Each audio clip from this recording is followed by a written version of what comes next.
Is Subnautica 2 cooked? Good question. Good question. If you haven't heard, Krafton announced a few days ago that the original creators of Subnautica have been ousted from the studio, let go, and a new person has been brought in to head everything. Right here we have the announcement. Steve, I'm not. Wait, actually, maybe I can't pronounce that one. Papoutsis? No.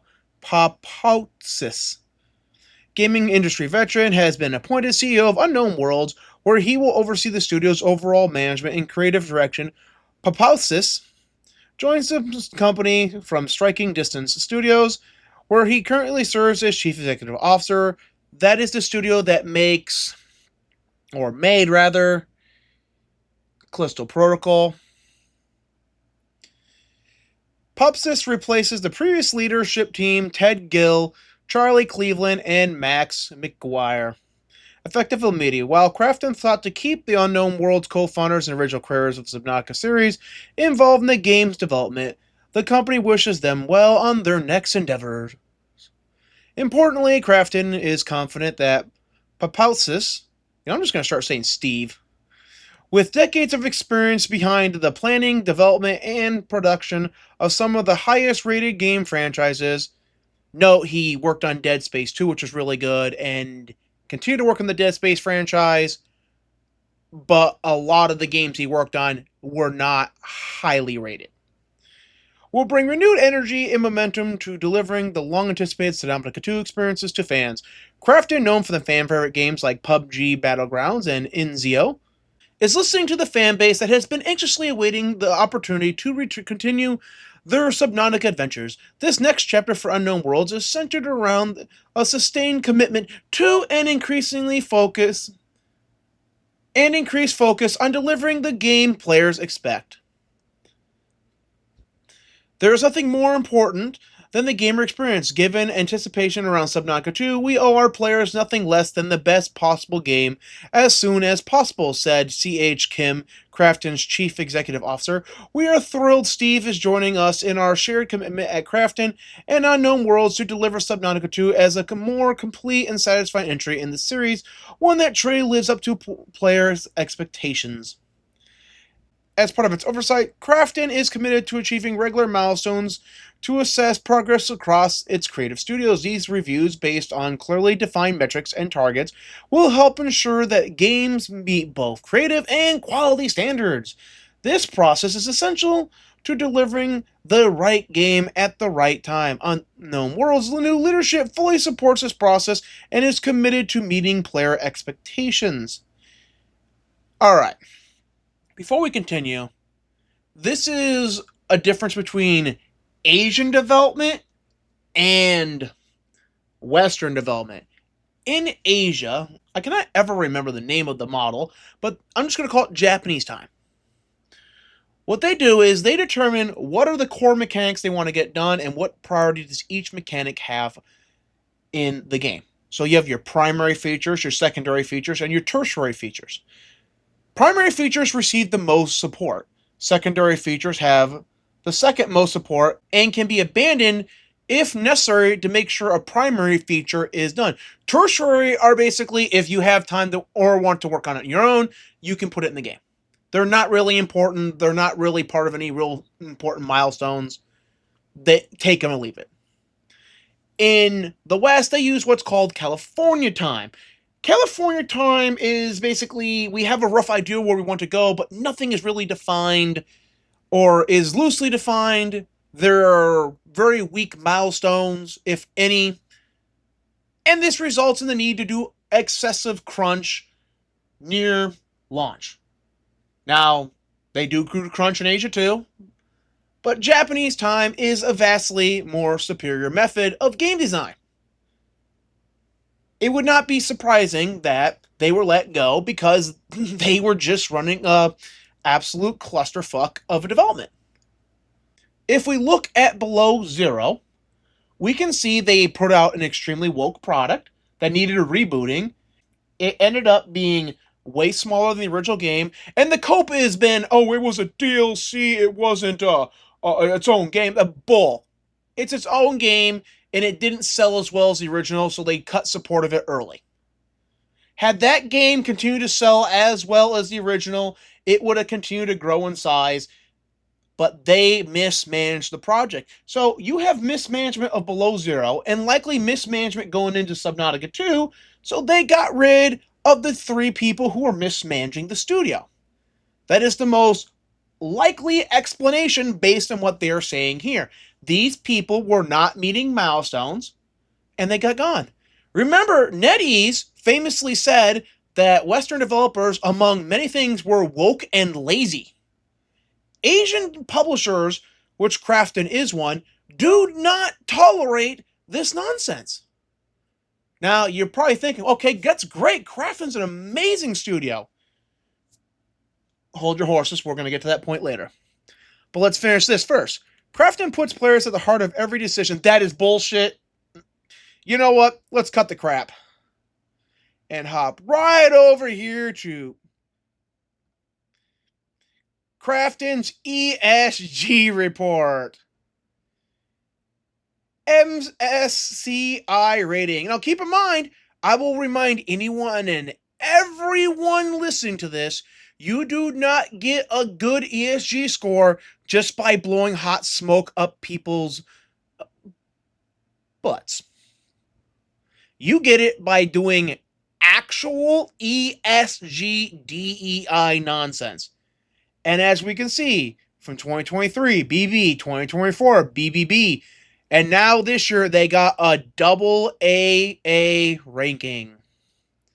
And we see from the KCGS ratings, they have basically just kind of stayed solid there. Like they haven't really moved. But B plus overall. Environmental, that's where they're weak at. But society, they're strong. Governance, they're strong. Governance is where you get your DEI, and society is where you get your cultural Marxism. They are pushing DEI and they are pushing ESG. So when they say that they put players at the heart of every decision, that is straight up a lie. You cannot have a good ESG score and put players first. Those are mutually exclusive. Not possible to do both. If you were wanting to find out, is the game cooked? Oh, there's your answer. It had terrible developers to start with, and it's now being ran by a company that does ESG and DEI. Stick around, though. We got way more information. Because they deserve the absolute best, which you are not going to give because you're an ESG company, Kim added. We understand how eager our community is to dive into the underwater world of Subnautica 2, and we are working diligently to deliver an experience that meets those expectations, while maintaining our unwavering commitment to quality and player experience. Funny, I've never seen a studio actually do that with an ESG report. We deeply appreciate the patience and trust of our subnauts. Aw, they have a little cute name. And we are doing everything possible to ensure the final result is worth the wait. I am thrilled to be taking on this new role in the Krafton family and to be working alongside the immensely talented team at Unknown Worlds. Player experience is our North Star. Bullshit, you do ESG. And the team is laser focused on delivering the best possible game for the Subnautica community. Bullshit, you do as ESG. We appreciate Ted, Charlie, and Max for their past roles in having built this beloved world, and thank the fans for your devotion and patience, said Steve Papoutsis, CEO of Unknown Worlds. Now, as I said earlier, he worked on the Callisto Protocol, which is not here. But you can see he had a role in the Dead Space 1 and Dead Space 2. Both were really well received. But he also worked on Ignition, Aftermath, and 3. And the DLC for 3. And he also directed the original Dead Space 3. So his reputation is hit and miss. That being said, the 3 he replaced were absolute chuckle fucks. These are the same people who virtue signaled about gun violence and refused to put guns in the original game because of the Sandy Hook shooting. These are the same people who fired one of their devs over hateful comments. You're probably thinking, oh, okay, dude, Kevin, what's the problem? He said hateful stuff. All right, let's look down what he said here. The poll asked if players would rather have the ability to play as a woman or have the Unknown Worlds improve the core game. Cleveland subsequently deleted the poll, to which Klinsley had responded in 2006, we need a diversity slider in the options. It will make the character progressively darker and more feminine and less sexy. Cleveland called Klinsley's behavior trolling, and on February 23rd of this year. He made a joke, and he also was conservative, so they got rid of him. Yeah. For Below Zero, they had to reboot the game after they let their writers go because they had produced a woke mess that no one was really liking. And then the reboot was equally bad and not really popular with the fandom. Then this game launches with games as a service in its description, which they did, of course, walk back and clarify there will be no games as a service mechanics in this game. Your choice what you want to believe on that.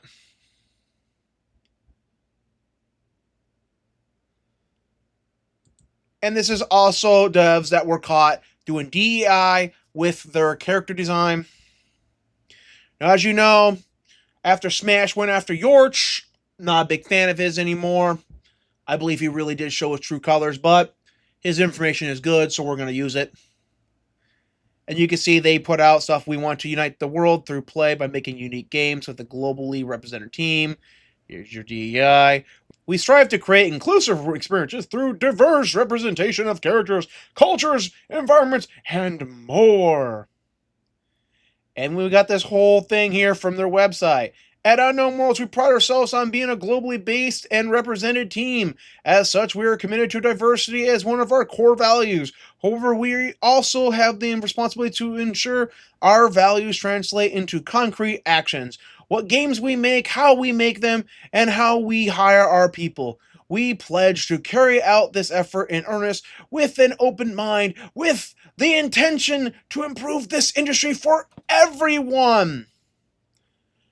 By the way, can someone please explain to me how fiduciary duty laws do not get these people immediately thrown out of the company and arrested? Because this is a straight violation of fiduciary duty. Ford didn't even want to do as bad as this, and he was found violating fiduciary duty by wanting to take care of his employees, charging cheaper prices, and just being a decent person. But somehow you can intentionally run your company to the ground and focus on everything other than making money without violating fiduciary duty, which is actually a direct violation of fiduciary duty, which just really irritates me about these laws because you either can abolish them so corporations actually can be responsible and respectable, or you can actually enforce them, which would inadvertently force the same thing. Kind of funny how that works. We pledge to carry out this effort in earnest with an open mind and with the intention to improve this industry for everyone. We're dedicated to working towards that goal in many ways and improve some things we're already doing. We believe this is long overdue and will ultimately broaden the perspective and creativity of our games. We understand that this means ongoing commitment, education, discussion, and outside advice where necessary. So essentially, they were hiring Sweet Baby Inc., but not Sweet Baby Inc., just one of the many consultants that are like that. To make butt ugly characters. My eyes! Great. Now I have to go get new prescription glasses.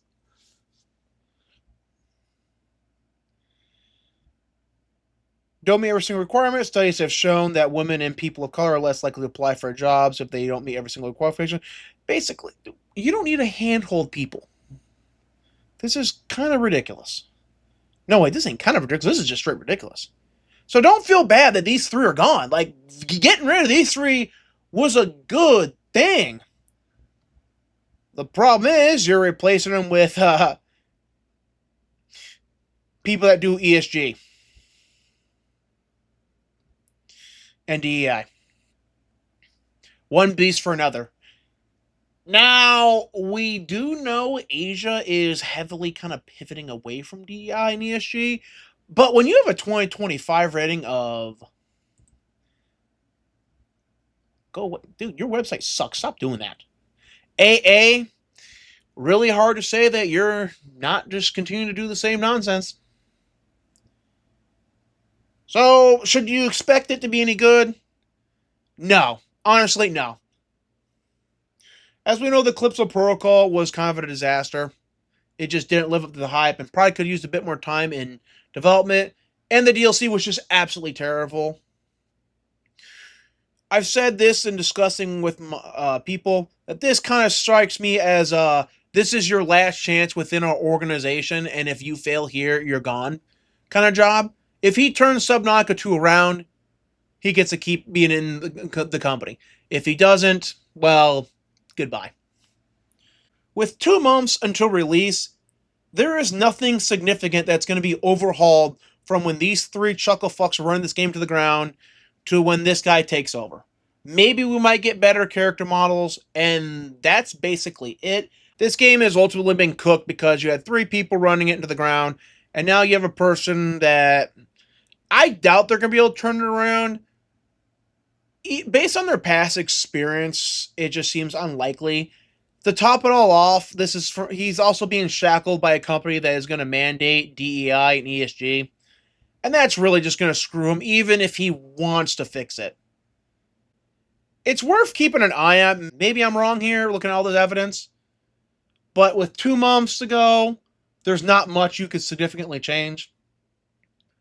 Let me know how you think it's going to turn out, and I'll see you in the next video. Peace out.